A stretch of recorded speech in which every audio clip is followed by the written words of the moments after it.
Hi, I'm not Matt McAleer, but I'm playing him at Cumberland today.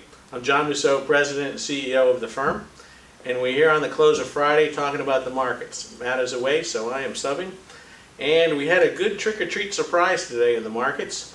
We saw a great employment number. We saw non-farm payrolls up 128,000 when we were expecting 85,000 in new jobs.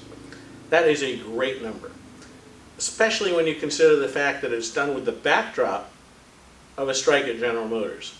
So the market certainly was not expecting it.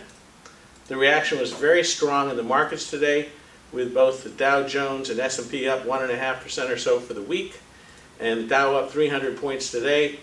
And things like energy, as my colleague Shay Slauson told me, were up strong today.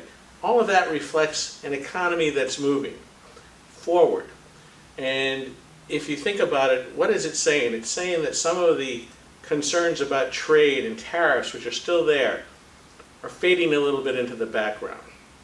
It's like what you see when you see on your mirror, it says, objects in the mirror may appear closer than they are.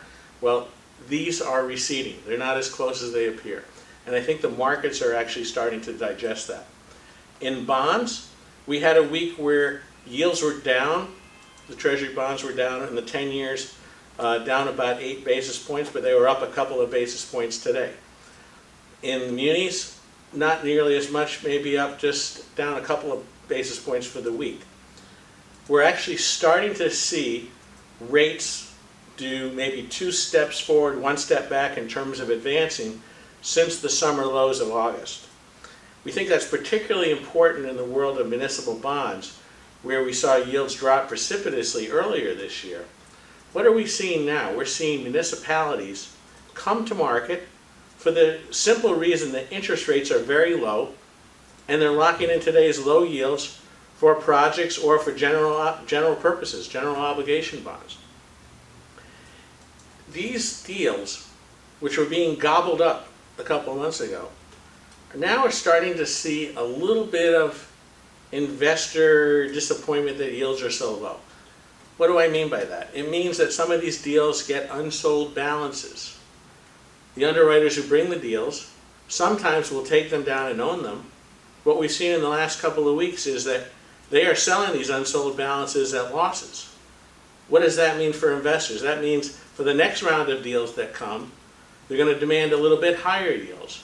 So the fact that we have been playing defense in bonds, and particularly on munis, we think is going to have some benefits as we move into the end of the year.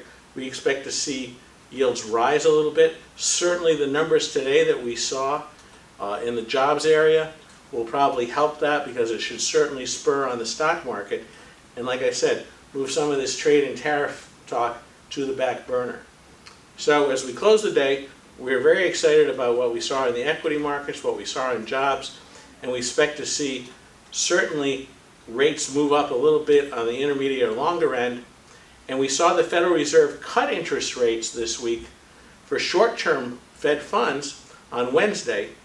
And in their notes, they basically said they are not committing to any more rate cuts, which means in their mind, they're accommodating the markets, reflecting some of the lower rates in Europe, which have also turned up, but not committing to future rate cuts. In other words, this could start to shift the balance of the yield curve higher. And what does that mean? That means that short-term rates are going to be lower than long-term rates, not quite as flat as you saw last summer. Who's the benefit of that? Banks and financial institutions.